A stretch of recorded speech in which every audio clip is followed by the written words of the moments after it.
Jacobino en Barcelona. Lo primero de todo, muchas gracias por resistir después de una larga jornada de no sé cuántas horas de política. Entonces, ya para los muy cafeteros, para los muy, sufrientes que sigan aquí, muchísimas gracias por estar, y como vamos con limitaciones de tiempo y con cierta dilación, pues no me enrollo mucho más. Tengo el honor y el privilegio de tener a mi lado a dos compañeros excepcionales, a dos personas muy valiosas, a las que seguro que os interesa escuchar. A mí particularmente me interesa escucharles, así que sin más dilación les voy a dar paso.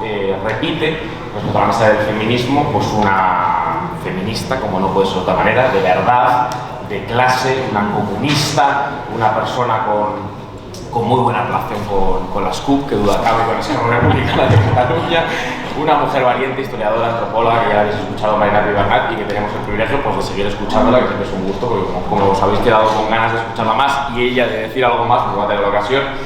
Y Juan Antonio Cordero, que es una persona pues, que tiene esa capacidad de compatibilizar una formación como ingeniero de telecomunicaciones, como matemático, como profesor de la École Polytechnique de París, y además en 2008, no sé si con 19 o 20 años, pues de paso en sus ratos libres hacer un libro de teoría política muy interesante, publicado por el viejo topo, por Montesinos, Socialdemocracia Republicana, hacer una formulación cívica del socialismo. Otra persona comprometida con la izquierda que queremos hoy, de la que queremos hoy hablar en el Jacobino. Y luego, ya como bonus track, hablaré yo un poquito. Marina. Gracias. Vale, gracias, Guillermo. Bueno, bienvenidos a Barcelona, a El Jacobino y a Cataluña. Gracias, estábamos aquí un poco solas y solos en ese lado, porque bueno, mi relación con las Q, pues mira, voy a empezar por ahí. Gracias por dejármelo ahí muy bien puesto. Cuando yo tenía como 16 años, claro, es ese momento en el que empiezas ahí a politizarte y tal, y te interesan cosas. Yo feminista ya no era desde los 14 años y tal, porque claro, uno se da cuenta de que de todo lo que pasa en el mundo, si las mujeres están oprimidas, por lo primero que empieza una es por el hecho de que soy mujer, entonces empecemos por ahí, ¿no? Y de ahí al feminismo. Luego hay muchas otras cuestiones, ¿no? Como la de clase, pero en donde nací yo, en Girona, en toda esta zona, que con un camarada del PSUV llamábamos, él murió ya lamentablemente, llamábamos territorio comanche, porque ahí era territorio comanche.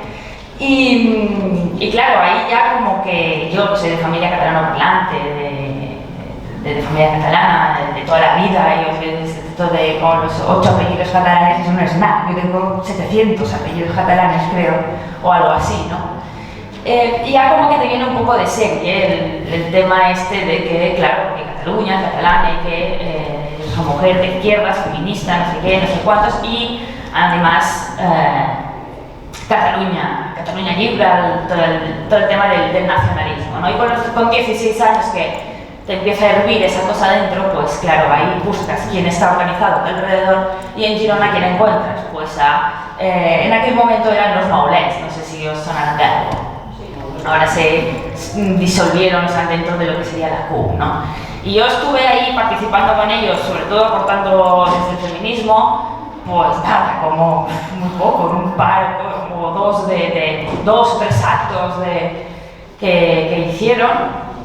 Y bueno, en principio bien, ¿no? Pero al final ya empecé a escuchar cosas que decías, no, esto no, un momento, no, ¿qué es esto de que no venga nadie aquí, que nosotros?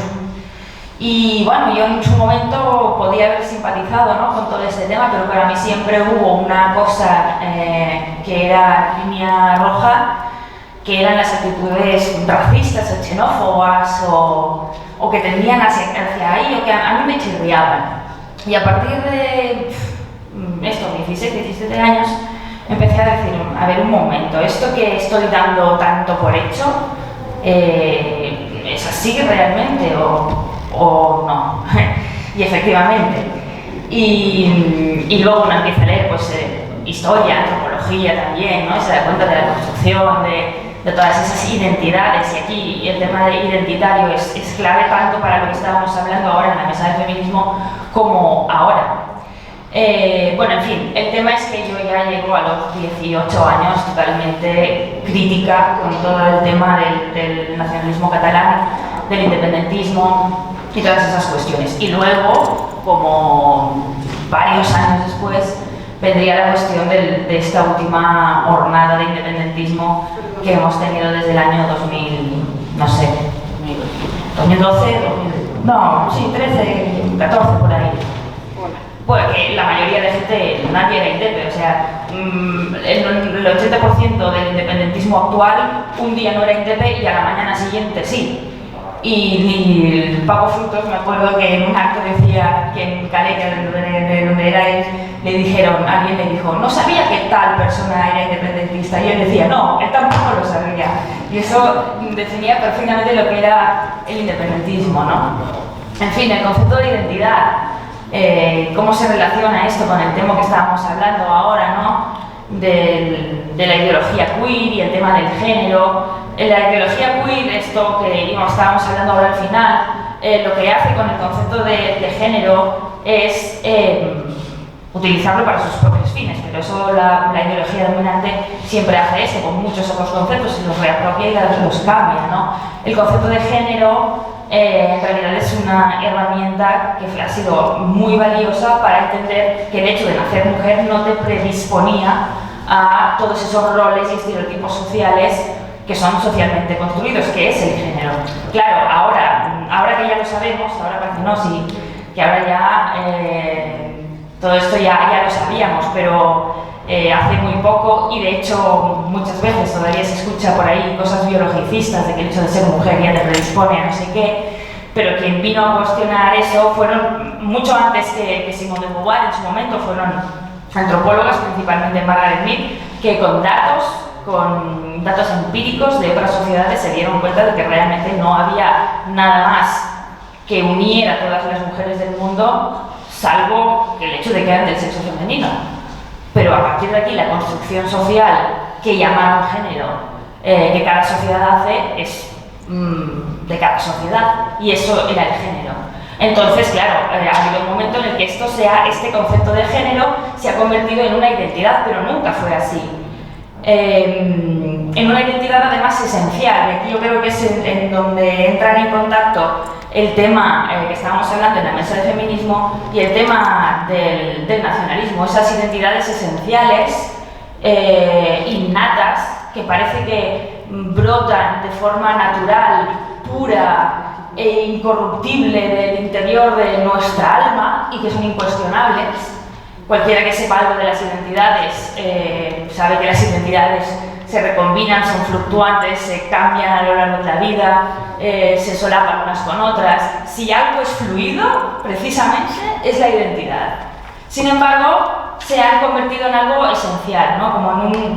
Como es una cosa que sale naturalmente, innata, sale de nuestro interior.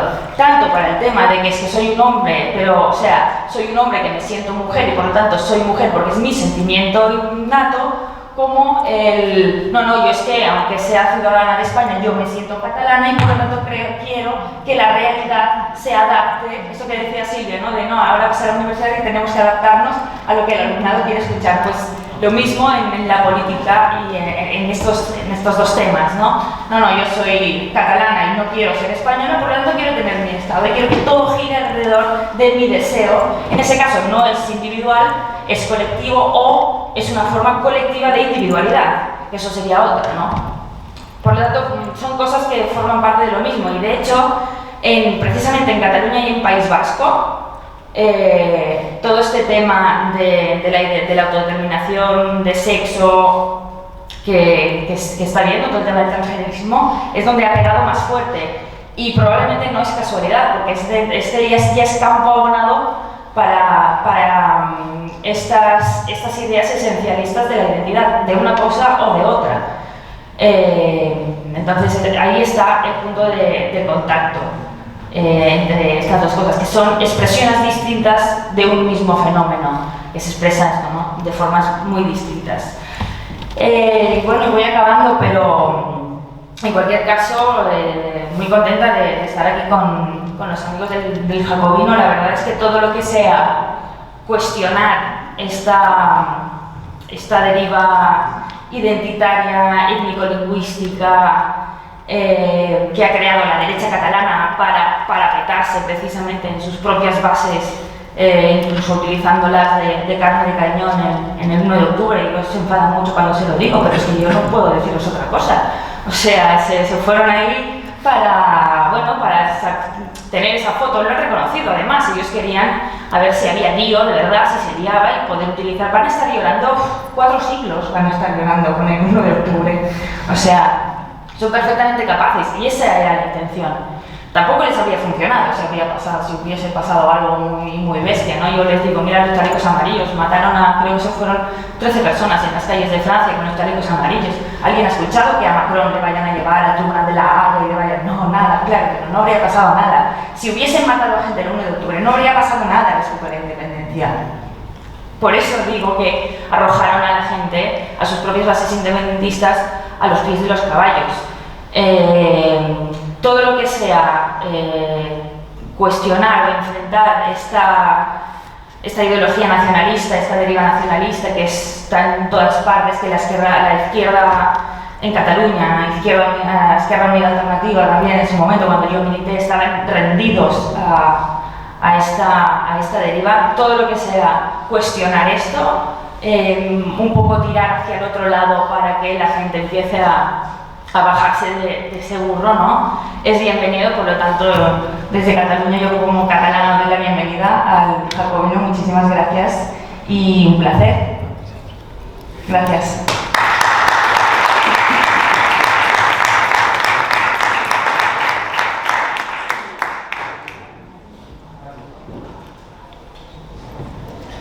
Bueno, pues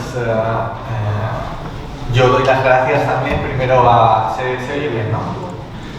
Primero a Guillermo por la invitación.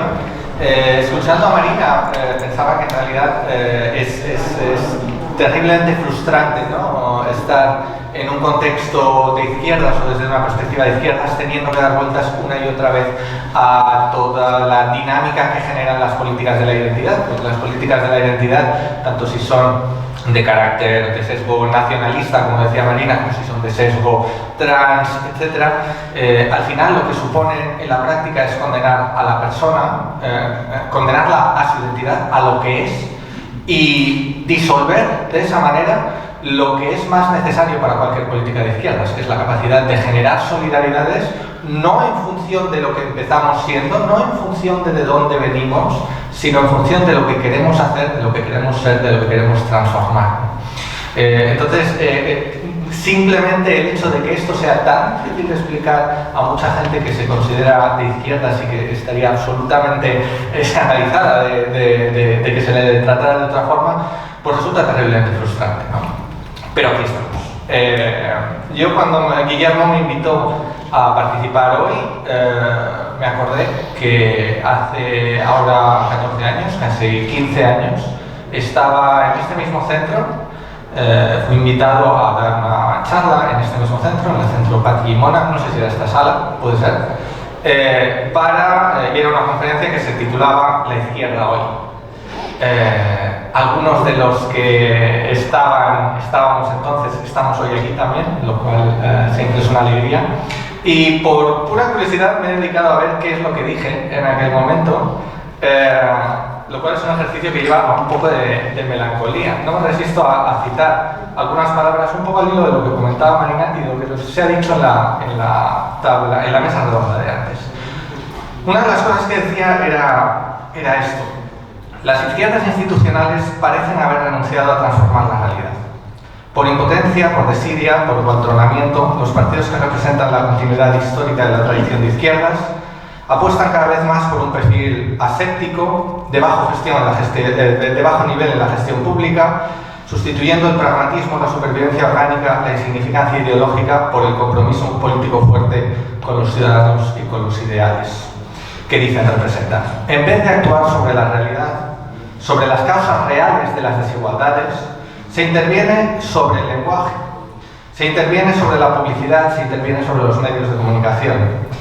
Como si el idioma, como si los medios de comunicación, como si la publicidad fueran las causas y no las consecuencias de los desequilibrios graves, en la sociedad que requieren menos ingeniería lingüística o audiovisual y más compromiso político.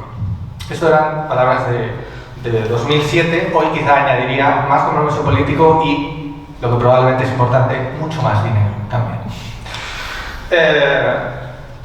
Induce a la melancolía leerse hace 14 años porque todo esto solo ha ido peor. Es decir, esto se podría haber escrito hoy, se podría decir hoy, y habría que cargar más las tintas, ¿no? Bueno, aquella conferencia pues, hablaba también de la deriva identitaria, que ha ido a mucho peor, y hacía una llamada a la necesidad de una izquierda universalista, reconciliada con sus ideales y con sus causas originales, reconciliada con su pretensión emancipatoria, con su vocación emancipatoria, con su ambición de sacar, de luchar contra las limitaciones de la gente en vez de producir nuevas. Hay que ver cuál es el balance que ha pasado en esos 14 años. Y en esos 14 años en España han pasado muchísimas cosas.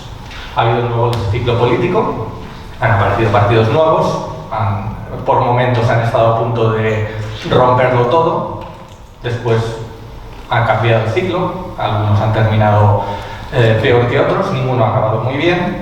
Hemos visto el 15M, que ha sido un momento de repolitización para mi generación, en cualquier caso muy importante, que también ha generado muchísima decepción. Hemos sufrido en Cataluña el proceso separatista, el golpe de Estado de 2000, que culminó en el golpe de Estado de 2017. Hemos visto la emergencia, más bien la consolidación de una extrema derecha nacionalista que no es que no existiera antes, pero jamás se había expresado con tanta virulencia y con tanta ostentación. Y hemos visto también la consolidación en España de otra extrema derecha, ahora de carácter nacional, que ha roto con lo que hasta no hace tanto se consideraba una excepción española.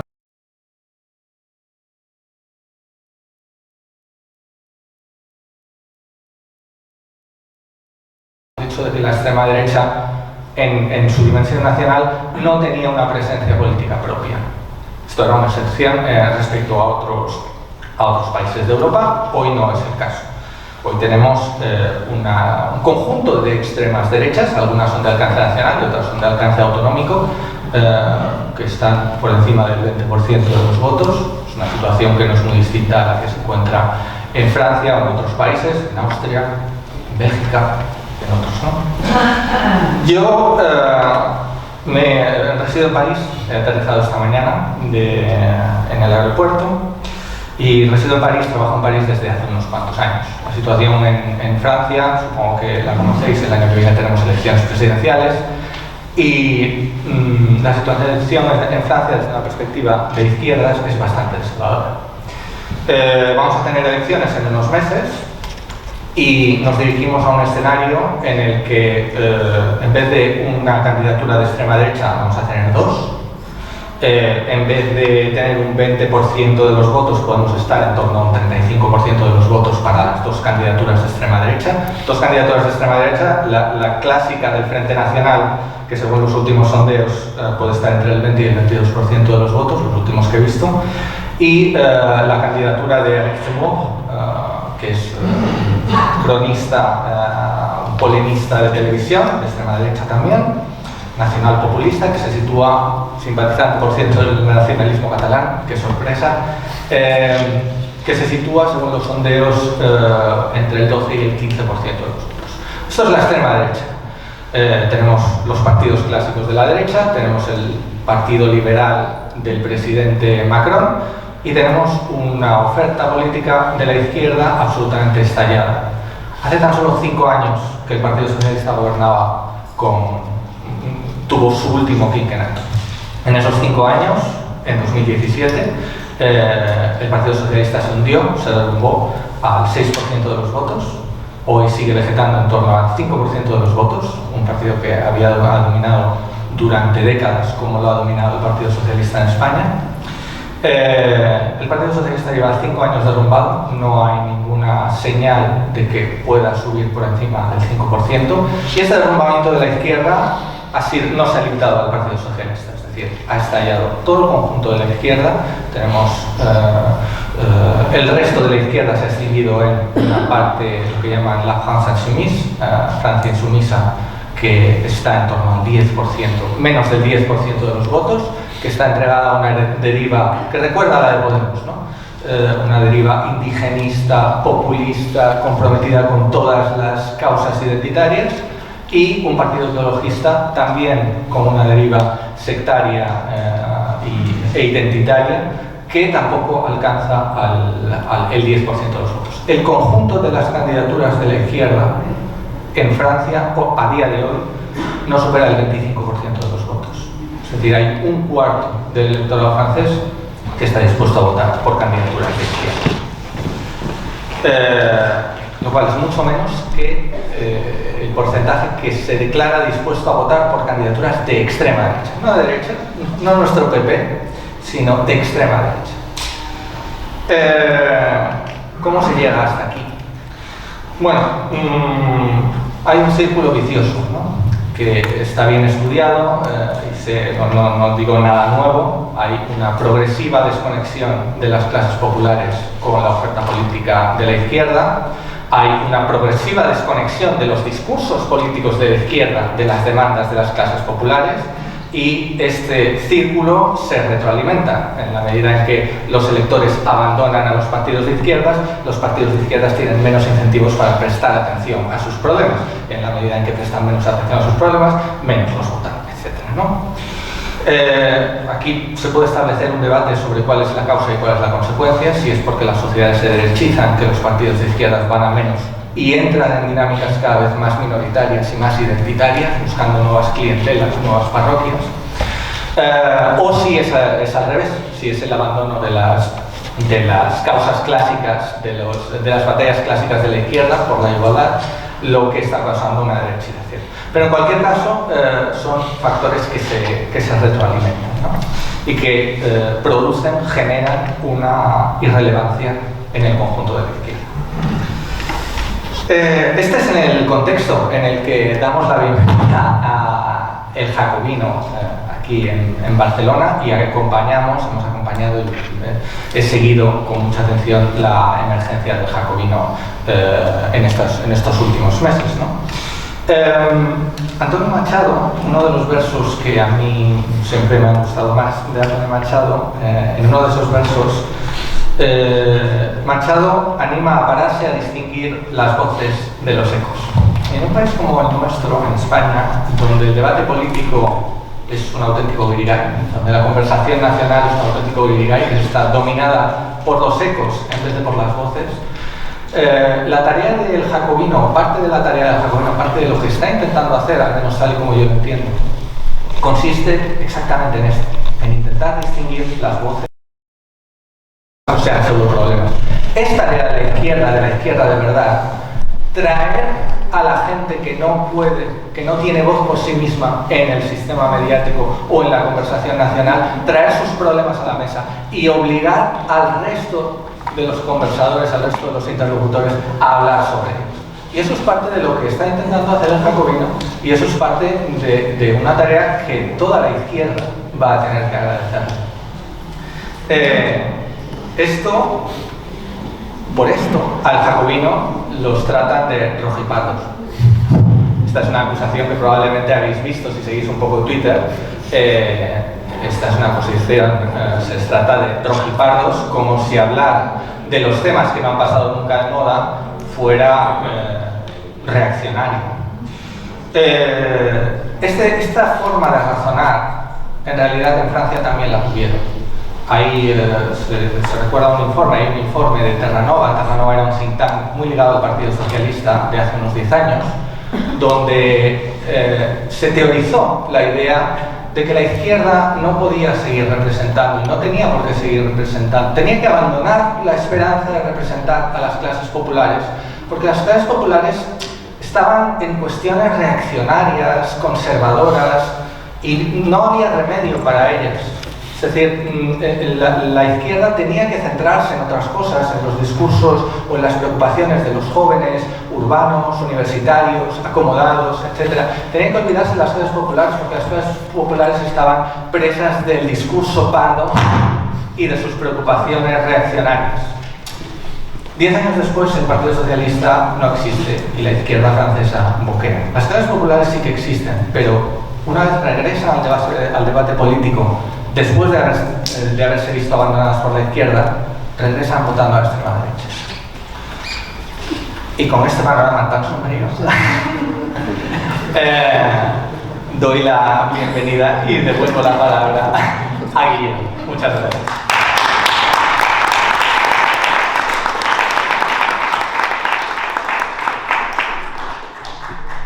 Ten amigos para esto, ¿no? Para que te dejen la pelota caliente. Ha cantado la voz rojipardo, parece que Antonio Maestre no ha venido, así que podemos continuar. Muchas gracias, Marina, Juan Antonio, por tan brillantes exposiciones, por estar aquí. Yo os considero parte del Jacobino, de este proyecto, y la verdad es que es un placer estar con gente tan preparada y tan comprometida como vosotros. Gracias a mis compañeros Arturo y Marc, que hemos venido de diferentes puntos de España, sin los cuales pues, el Jacobino no sería posible, como tantos otros compañeros y compañeras que hacen posible el Jacobino todos los días. Y gracias a Antonio también por darnos la oportunidad amablemente de invitarnos para estar aquí. Es un honor. Yo empiezo con una cláusula de salvaguarda, si me permitís la pedantería. El Jacobino no viene a descubrir ningún Mediterráneo ni a dar lecciones a nadie. No podría hacerlo. Aquí hay gente como Miguel Riera, como Lidia Falcón, como Carlos Quibele Villarejo. No venimos a enseñar a nadie lo que es la izquierda, lo que es la defensa de la clase obrera, lo que es la defensa de los derechos de las mujeres, lo que es la defensa de la igualdad, porque hay gente que lleva 40 años, 50 años jugándose la vida, la libertad suya, la de sus familias, la de todos, por los derechos de todos, con lo cual el Jacobino no viene a dar lecciones absolutamente de nadie, viene a aportar con humildad y a escuchar, a aportar una voz que por supuesto puede estar equivocada o puede tener elementos equivocados, pero creemos que es pertinente que se haga escuchar. Simplemente, no es falsa modestia, es la verdad. Todo lo demás sería una distorsión de la realidad inaceptable que no podemos permitirnos. Yo quiero empezar, yo que de natural soy bastante escéptico y tiendo a cierto pesimismo, con un halo de esperanza, ¿no? Cádiz, la huelga de los trabajadores del metal, que parece que ha terminado, con un acuerdo que veremos si es verdaderamente satisfactorio para los trabajadores, serán ellos los que tengan que decirlo, pero que desde luego nos demuestra y nos recuerda la centralidad del discurso de clase y de las legítimas reivindicaciones de la clase obrera. No es verdad que la clase trabajadora, que las clases trabajadoras, que la clase obrera haya desaparecido de ninguna de las maneras. Lo que se ha producido es una recomposición geopolítica. Estamos en un modo de producción capitalista, como comentábamos esta mañana y como hemos comentado a lo largo de toda la jornada, y el capitalismo, que es el modo de producción en el que nos encontramos, está en un estadio financiero, especulativo, en el que hay una emancipación entre la economía productiva y la economía financiera, en el que el capital es transnacional absolutamente, global, en el que las acumulaciones de capital se están produciendo como nunca antes habíamos visto en la historia. Y la izquierda, maltrecha desde muchos hitos, mayo del 68, el germen del posmodernismo que hemos estado analizando y que también se ha analizado en la mesa que nos ha precedido, y desde luego la caída del muro de Berlín y la caída de la Unión Soviética, los cascotes del muro de Berlín, yo creo, y lo dice un cochino reformista, creo que siguen cayendo sobre la cabeza de los trabajadores indudablemente, y ya no hay un tapón geopolítico y el capital ha encontrado el camino expedito para iniciar un proceso de desmantelamiento, porque el estado de bienestar no es más que la producción, el producto de la lucha de clases, un pacto del capital y del trabajo forzado por la presión, por la fricción de un escenario geopolítico que desapareció con la caída de la Unión Soviética, con sus problemas, pero la Unión Soviética significaba ese tapón al capitalismo que desaparece. La historia no ha terminado, lógicamente, es imposible que termine, es una mitología más del liberalismo, vemos choque entre estados, una segunda guerra fría, pero lógicamente España tiene muchos problemas, y Cádiz nos muestra, los trabajadores del metal en Cádiz nos muestran que la centralidad del discurso de clase sigue vigente. Tenemos un modelo productivo inaceptable, y como veréis, esto tiene que ver con el Jacobino, no estoy hablando nada del tema territorial, ni de una perversa voluntad de recentralizar competencias para cerrar las fiestas populares, estoy hablando del trabajo, de la centralidad del mundo del trabajo y de la centralidad del eje de clase.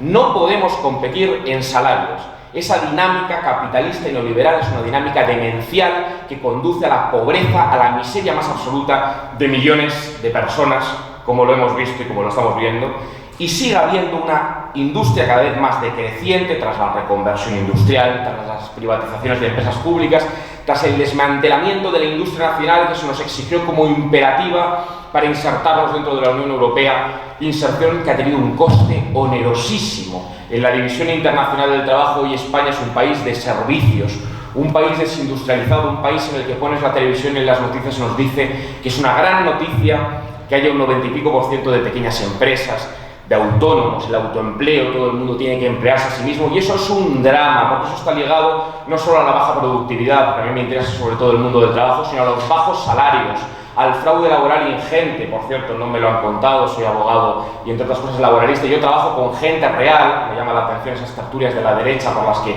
pululo también algunas veces. No sé con qué tipo de marcianos tratan, porque la gente gana 900 euros, 1000 euros, suscribe contratos por 5 horas, por 6 horas, hacen 12, hacen 14, las Kellys, los riders, los repartidores, la gente que trabaja en los bares, en los restaurantes, en la industria, cada vez con peores condiciones laborales. Esas condiciones laborales no se deben solo al modelo productivo y a la División Internacional del Trabajo, que también se deben a unas reformas laborales que el Partido Socialista y el Partido Popular a la limón han implementado en España para desregularizar el mercado de trabajo y recortar derechos a la clase trabajadora, eliminando los salarios de tramitación en los despidos improcedentes, bajando la indemnización del despido improcedente de 45 a 33 días, liberalizando el despido objetivo para que despedir sea libre y cada vez más barato, y todavía la COE nos dice que hay que dar una nueva vuelta de tuerca y establecer un contrato único para que despedir sea prácticamente gratis o salga a pagar a los trabajadores. Hay un plan deliberado para privatizar nuestro sistema público de pensiones, y todo eso hace que las condiciones materiales de vida de la clase trabajadora sean insoportables, que la vida de muchísimas personas se haya convertido en una gincana para la supervivencia. Y eso tiene un nombre, se llama capitalismo neoliberal, especulativo, agresivo y profundamente individualista, que está destrozando las expectativas de vida de muchísimos trabajadores y trabajadoras. Reivindicar certidumbres no es hacer una geografía de ningún pasado nostálgico. Nosotros no queremos volver a ningún pasado. Eso es una idiotez, con perdón, y un hombre de paja que estos comentaristas, que por cierto son bastante de derechas, intentan utilizar para arrinconar al jacobino en una esquina, precisamente porque saben que nuestro discurso hace daño. Y dice que efectivamente el capitalismo, mientras que no tiene una alternativa social, materialista, socialista, que busque la transformación colectiva, que mantenga ese horizonte de emancipación colectiva, ha sido muy inteligente para dotarse de una cobertura cultural también individualista, que es un liberalismo cultural en donde se incardinan las ideas identitarias, posmodernas, la voluntad de ser, que todo se haya convertido en un verdadero coaching motivacional, si quieres puedes, y eso no es, como dice la derecha, marxismo cultural, eso es liberalismo cultural, es la otra cara de la misma moneda que la desregulación financiera, que la acumulación de capital, que las desigualdades económicas. Hay otra cara cultural que es igual, exactamente igual de individualista que la dimensión económica de ese capitalismo transnacional.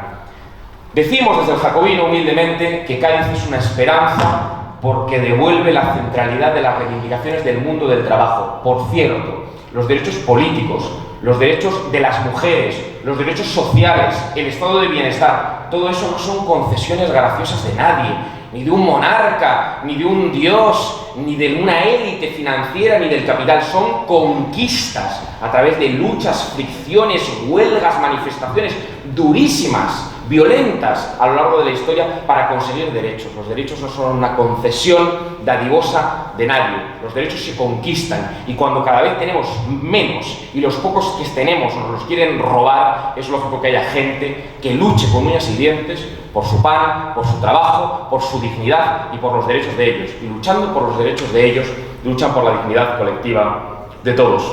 Ahora voy a dar la razón, fijaros cómo vengo, a Gabriel Rufián, que dijo el otro día en la tribuna del Congreso: ¡viva la clase obrera de Cádiz! Sí, viva la clase obrera de Cádiz, claro que sí, señor Rufián.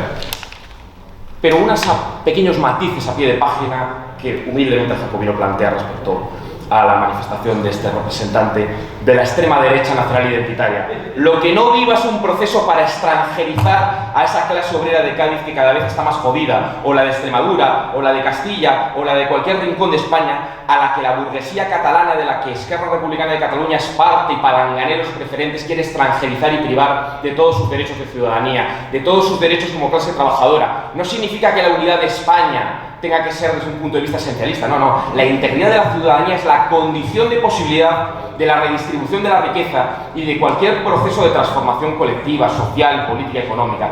Si levantamos una frontera como pretende el señor Rufián y acólitos, lo que haremos es terminar de joder a los que están muy jodidos y garantizar la irreversibilidad de su situación de precariedad lacerante e indignante. Lo que no viva es la burguesía catalana explotando a la clase obrera que de diferentes rincones de España llegó a Cataluña para levantar a través de su fuerza de trabajo esa industria, por cierto, que creció a través de políticas proteccionistas del franquismo y que en buena medida con la transición a la democracia se mantuvo pues, como esos alcaldes franquistas que pasaron a engrosar, oh casualidad, las alcaldías de convergencia democrática, que no es exactamente como se llama ahora, efectivamente, como han cambiado el nombre y la sede para intentar tomarnos por idiotas, pero siguen siendo los del 3%. Lo que no viva es la frenología, lo que no viva es el etnicismo racista, lo que no viva es el molto honorable delincuente que buscaba a través de la envoltura de la patria en la cartera una patria homogénea culturalmente con la capital en Andorra. Lo que no viva son teorías de personajes tan nefastos como Heribert Barrera, que era un racista infame, que yo no sé exactamente qué tiene que hacer la izquierda española pactando con esa gente. Lo que no viva es una patria étnicamente pura, porque eso es un engaño, una engañifa infame. Yo defiendo una identidad colectiva que es la de clase y defiendo la integridad de la ciudadanía española, claro que sí, porque es la integridad de la clase obrera y de la clase trabajadora y porque cualquier proceso de transformación colectiva tendrá que ser del conjunto de la nación política, no podrá ser con fragmentaciones territoriales etnoidentitarias, porque como bien ha dicho Marina, el esencialismo identitario es una ideología eminentemente reaccionaria. ¿Qué es eso del etnolingüismo? ¿Qué es eso de las lenguas propias e impropias? ¿Qué es eso de que el catalán es la lengua propia de Cataluña y el castellano la lengua impropia? ¿Qué es eso de una izquierda comprando el discurso de las balanzas fiscales y midiendo a ver cuánto dinero sale de Cataluña? Por cierto, patrón que copian los alumnos aventajados como el Partido Popular de Madrid, que hace balanzas fiscales a la madrileña y que dice que Madrid paga mucho. Los impuestos los pagan los ciudadanos y obviamente a los potentados nunca les sale a cuenta pagar, como no les sale a cuenta redistribuir. De eso va la solidaridad, de eso va la igualdad, de eso va la redistribución, de eso debería ir el socialismo. Lo que no viva son aquellos que se llenan la boca de lecciones de izquierdismo y expiden carnés de buen y mal izquierdista y hablan de memoria histórica. Yo defiendo todas las memorias históricas, pero también la de ese partido que dio un golpe contra la Segunda República, como el golpe de Estado del 17, que dio un golpe contra la Segunda República, ese partido que lo conformaba el Estat català, grupo parafascista, los escamots, grupo parafascista, con personajes tan nefandos como Dencas, como los hermanos Badía, dos fascistas, pistoleros, represores, asesinos de obreros anarquistas y comunistas. Eso no viva. El jacobino quiere lanzar una voz de alerta porque hace falta una izquierda verdaderamente de clase, en cuya centralidad esté la idea de clase social, de igualdad, de trabajo, y no podemos tener nada que ver absolutamente con el nacionalismo identitario, ni tampoco con un Estado centrífugo que a través de una descentralización competitiva, abrupta, está disolviendo un poder político que, si ya es endeble, sin soberanía monetaria, como bien ha explicado muchas veces Juan Francisco Martín Seco, un referente y un miembro del jacobino, por cierto, cuando entramos en el euro, cuando perdimos la soberanía monetaria, cuando nos desindustrializamos, perdimos en buena medida una soberanía. ¿En qué ayuda a la clase obrera española terminar de sepultar esa soberanía menguante o elíptica, fragmentando, atomizando el territorio político? ¿Qué derecho a decidir hay que unos señores arroguen el derecho a privatizar el territorio político, a levantar una frontera entre iguales, a decir, por ejemplo, que un extremeño o que un gaditano o que esos trabajadores del metal no pueden acceder a un hospital público, o cobrar una pensión en Cataluña, o cobrar las rentas mínimas de inserción, que por cierto están desarmonizadas y son completamente desiguales en toda España, o ser ciudadanos de pleno derecho, incluso en este estado tan disfuncional y tan criticable como es España, pero en rincones, precisamente las regiones más ricas del país, que se quieren sustraer a la decisión conjunta y a la redistribución conjunta. El nacionalismo es un proyecto reaccionario, no tengamos complejos para decirlo, para deslegitimarlo, para desarticularlo. ¿Cómo le podemos dejar a la derecha eso? Si el nacionalismo es una derecha más, una derecha especialmente reaccionaria, nacional identitaria, racista. Hablaba antes con Juan Antonio, con Marina en la comida, que el federalismo asimétrico o que el confederalismo en el que se ha traducido el Estado de las autonomías no es un proyecto diferente al de la autonomía diferenciada en Italia. La diferencia es que ese proyecto reaccionario de la Liga Norte, ese partido neofascista prácticamente, que planteaba la autonomía diferenciada, es decir, que las regiones ricas de la Italia del norte se sustrayeran a la redistribución conjunta con el conjunto de Italia y con las más pobres, curiosamente, es exactamente supremacismo e insolidaridad fiscal el mismo proyecto de nuestra Liga Norte. La diferencia es que el Partido Comunista de Italia se opuso desde el principio al proyecto de autonomía diferenciada en Italia, y aquí tenemos una izquierda que ha claudicado, una falsa izquierda que ha claudicado y ha traicionado a la clase obrera. El jacobino no busca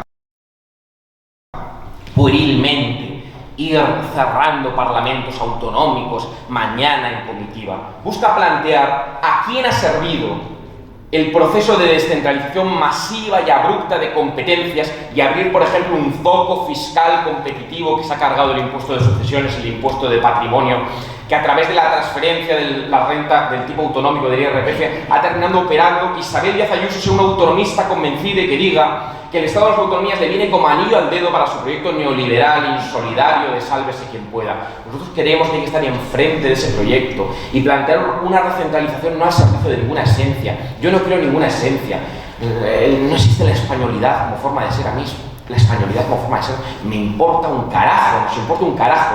Quiero defender la igualdad, queremos defender la igualdad de todos como condición de posibilidad, como presupuesto para esa transformación colectiva hacia una sociedad socialista. Y eso no se puede hacer parcelando etnoidentitariamente el país. No se puede hacer utilizando la lengua cooficial como barrera de entrada para privatizar parte del mercado laboral y para que andaluces, extremeños, castellano-manchegos no puedan acceder a un puesto en la administración pública en Cataluña o en el País Vasco. Un proyecto de segregación lingüística, que no es un proyecto solo nacional identitario, también es un proyecto de clase, de odio de clase, de segregación de las clases trabajadoras.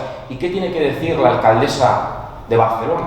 Pues en un aroma tan que recuerda tanto a la dictadura, que se vayan a la privada, que quien quiera ser escolarizado en castellano se vaya a la privada. Eso es una vergüenza, eso es una falsa izquierda que hay que desarticular, que hay que combatir sin pedir permiso y sin complejo alguno. Y por cierto también a sus marcas blancas, a sus representantes a nivel nacional o estatal, porque esta gente habla de Estado español, que por cierto es una fórmula eminentemente franquista. Sí hablo de gente como Pablo Iglesias, que no sé si se ha retirado o no, pero que ha dejado perlas tan indignantes como que los del 3%, los recortadores sociales, los que recortaron en la sanidad pública y en el estado de bienestar en Cataluña como Esperanza Aguirre en Madrid o más, esa gente, los que intentan dar un golpe de estado para levantar una frontera etnoidentitaria y para extranjerizar a millones de trabajadores de las regiones más pobres de España, son presos políticos.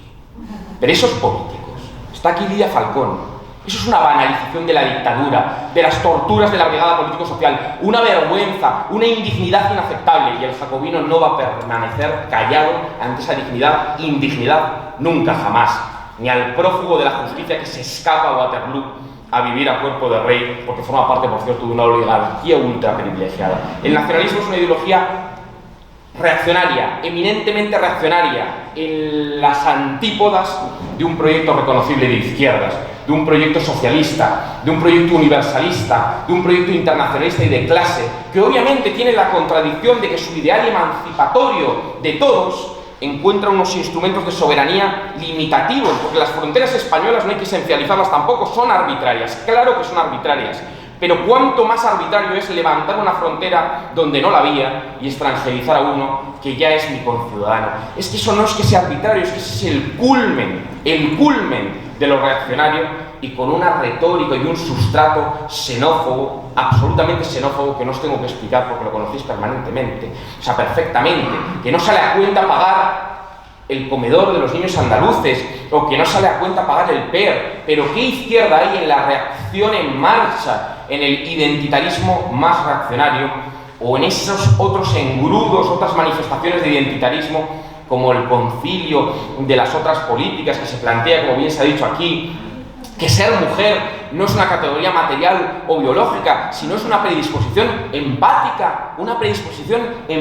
frente a la política testosterónica, pero empática hasta dónde llega. A Isabel Díaz Ayuso, Margaret Thatcher, cuando quitaba la media pinta de leche en los comedores públicos, cuando desmantelaba la minería, cuando reprendía a los mineros, era también empática. No nos tomen el pelo o la naturalización como progresista del hijab, un elemento reaccionario, como tantos otros de patriarcados de coerción que por cierto sufren con ciudadanas nuestras musulmanas, de las cuales no veo que se preocupe en modo alguno el Ministerio de Igualdad, que más bien parece el Ministerio de la Identidad y de la Desigualdad.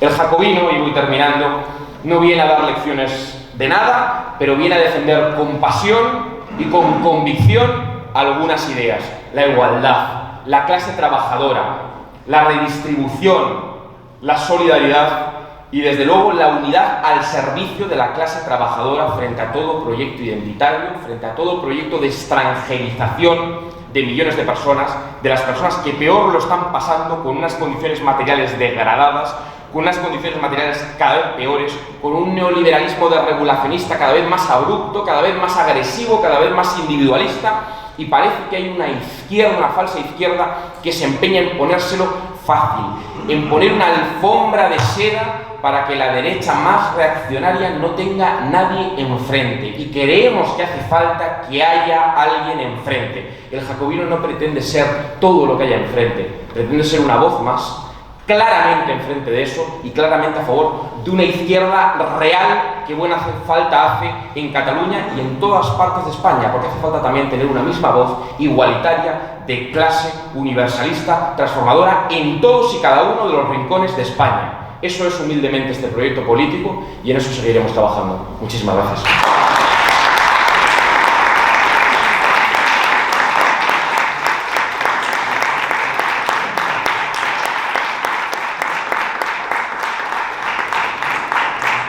Ya, si queréis, preguntas, ruegos, insultos.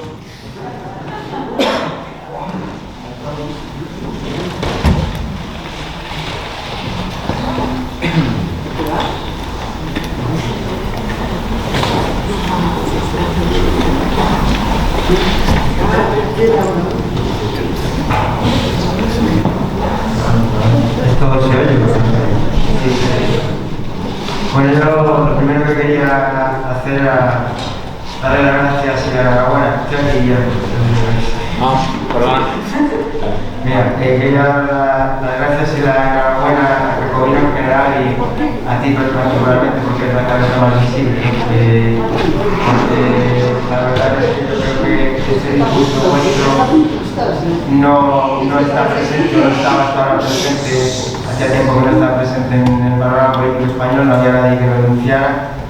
Y bueno, cuando uno encuentra a alguien que lo dice públicamente, pues deja de sentirse un poco solo y un poco loco, como podría sentirse cuando ve que todos los demás piensan de otra forma.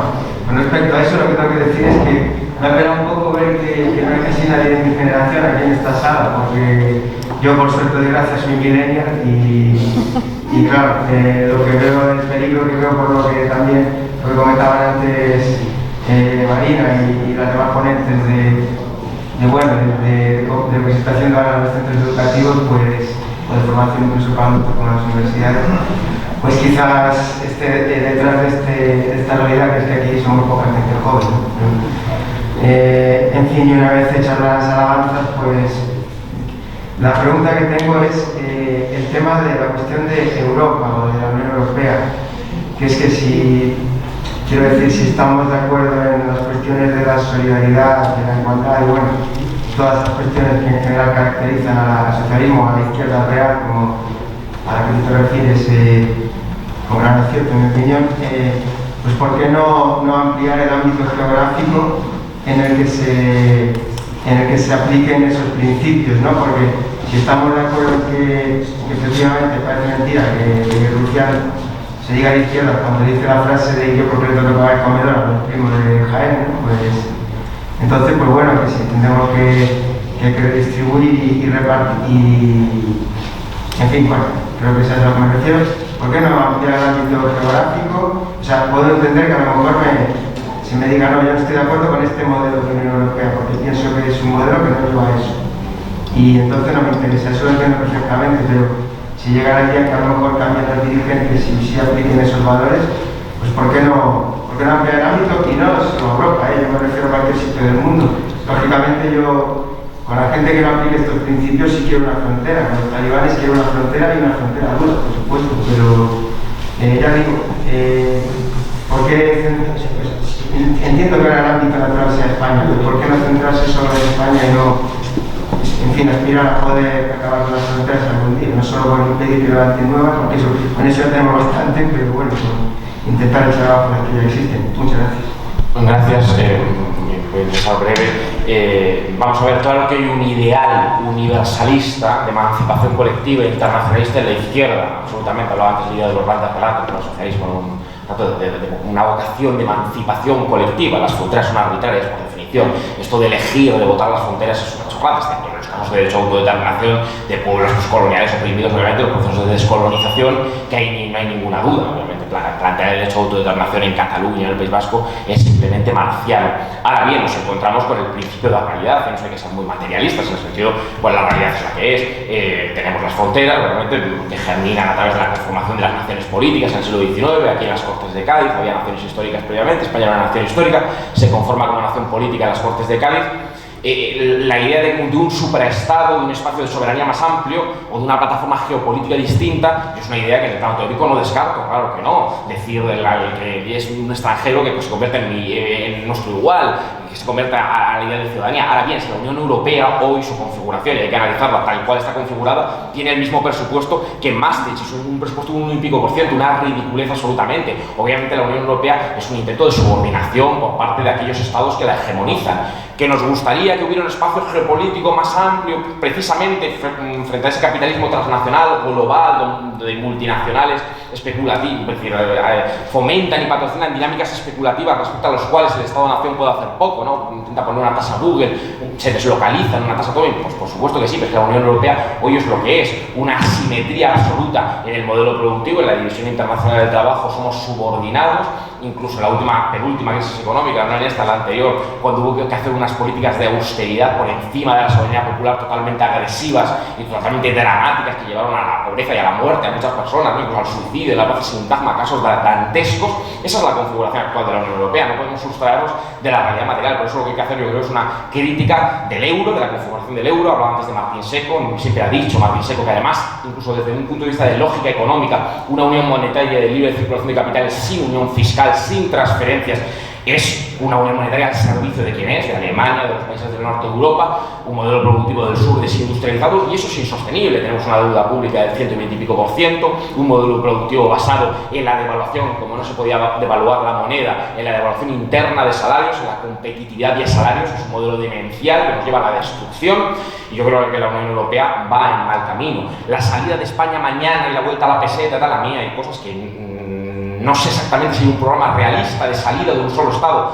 En el plano teórico es una dialéctica de Estados y subordinación de unos sobre otros. Yo creo que esa es la realidad de la Unión Europea, no una unión armónica, sino la subordinación de unos sobre otros, y nosotros estamos más bien en una posición subalterna. Quiero hacerle una pregunta. Da la impresión como que la izquierda actual se ha apuntado, digamos, al carro del ultracapitalismo financiero global, o sea, a la Agenda 2030. Si queréis comentar alguna cosa, no yo monopolizar aquí la palabra. Juan Antonio además es aficionado a la Agenda 2030. No, yo, o sea, antes de abordar esta cuestión, tenía un comentario sobre la observación anterior al que hablaba de Europa. Un poco por complementar la respuesta que ha dado Guillermo. Yo creo que apuntas en una dirección, lo pensaba un poco, si queréis, como medio francés o francés de residencia.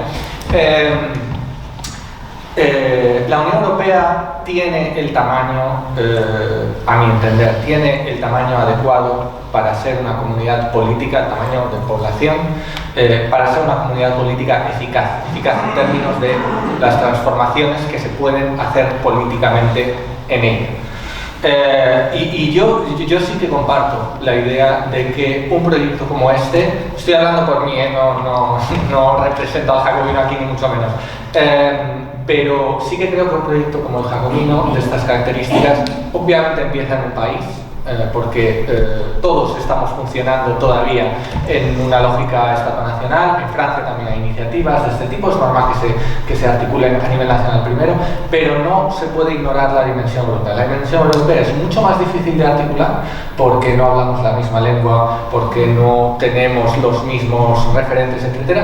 Pero sí que creo que es la Unión Europea, o si queréis, la comunidad política continental, el espacio en el que el proyecto, las ambiciones de transformación social profunda pueden ir más allá del puro idealismo. O sea, Guillermo está hablando de los resultados para España de la División Internacional del Trabajo. Bueno, eso es muy difícil de combatir desde la posición de un país que tiene 50 millones de habitantes. Es muy difícil hacer frente a la presión que ejercen las multinacionales, que ejercen otras potencias como China, como etc. Ahí hay que hacerse otra pregunta, que es ¿cuál es el tamaño necesario para que la política sea eficaz? No solo para que el discurso sea el que queramos, sino para que ese discurso pase a los hechos. Yo creo que esta es una parte de la crisis de la izquierda, está primero en la impotencia. Y una parte de esa impotencia tiene que ver con que los estados nacionales no, del tamaño español, si hablas de un estado nacional como China, pues sí, pero un estado nacional del tamaño del español, que es un tamaño medio europeo, no tiene ya capacidad para llevar a cabo el programa socialista. Eso requiere otro alcance. Y en ese sentido la Unión Europea tiene el tamaño adecuado, no tiene la arquitectura adecuada. Estoy de acuerdo, estoy de acuerdo, por eso digo que es un complemento. Pero de la misma manera que en España distinguiríamos entre queremos cambiar la Constitución o queremos cambiar tal o cual elemento de la arquitectura política, de queremos cambiar la comunidad.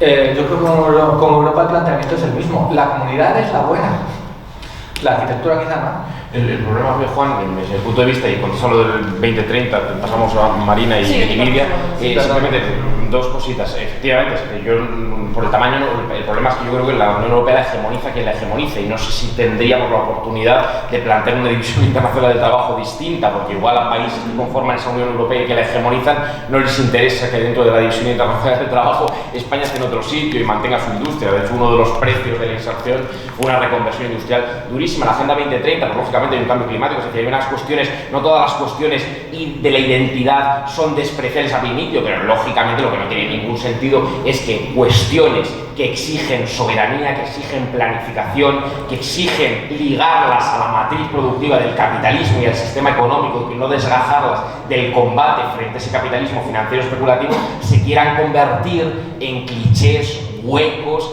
y en simposios donde se pasen las grandes multinacionales lavando su mala conciencia y traduciéndola en políticas prácticas con subida de impuestos indirectos, regresivos, peajes que va a pagar la clase trabajadora y un intento de repartir igualitariamente el coste de esos problemas climáticos, por ejemplo, que es lo que ocurre cuando se desgaja determinados problemas de su matriz productiva y del sistema económico, que obviamente no pueden permitir sus grandes factotum que se ligue al modelo productivo, porque precisamente ellos viven de salvar el sistema económico y de no pagar un solo impuesto más ni de ceder nada en sus parcelas de poder.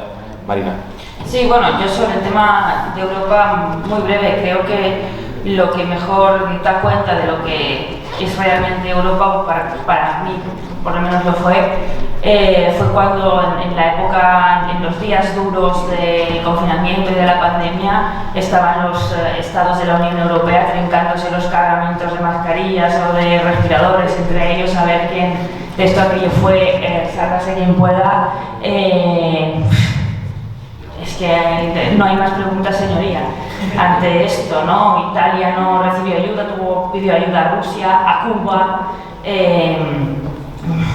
Claro, ya a partir de aquí hablar de una Unión Europea, sí, claro, todos unidos, la clase obrera europea, ojalá, pero es que como Unión Europea, como esa unión que estaban describiendo ahora, esto no tenemos que empezar de cero. En todo caso, acabar con toda esta Unión Europea y empezar otra, pero esa no vale. Lidia, perdón.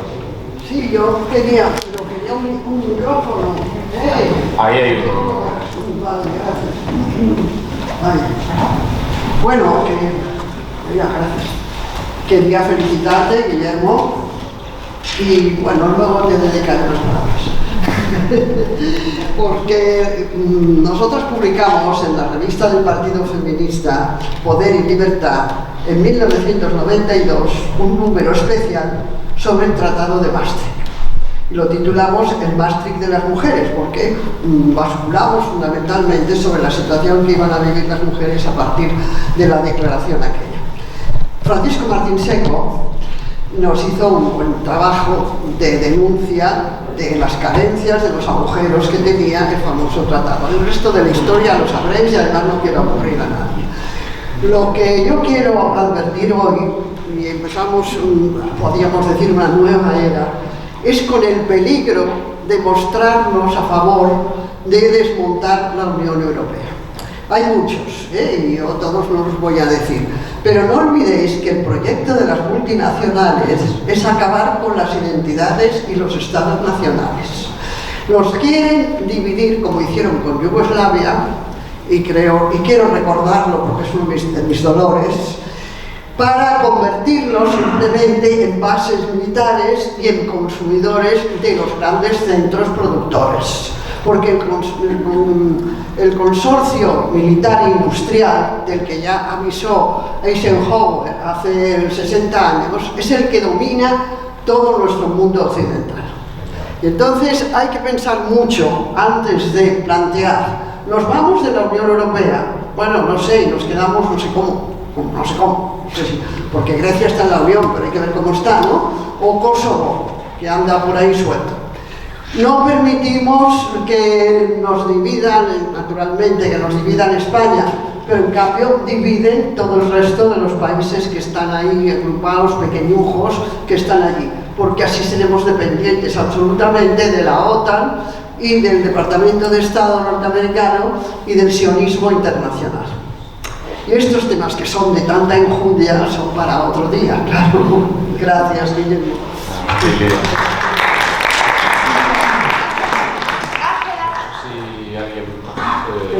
Tenemos 10 minutitos todavía. Esta es la última pregunta, es que con tiempo vamos un poco justos a última vez. Pero la doctrina lo habéis respondido. Sí, No, yo solo quería preguntar a los tres, de hecho, ¿qué os parece esta propuesta de Santiago Arnesilla de una plataforma geopolítica y de la iberofonía como alternativa a la de la Unión Europea?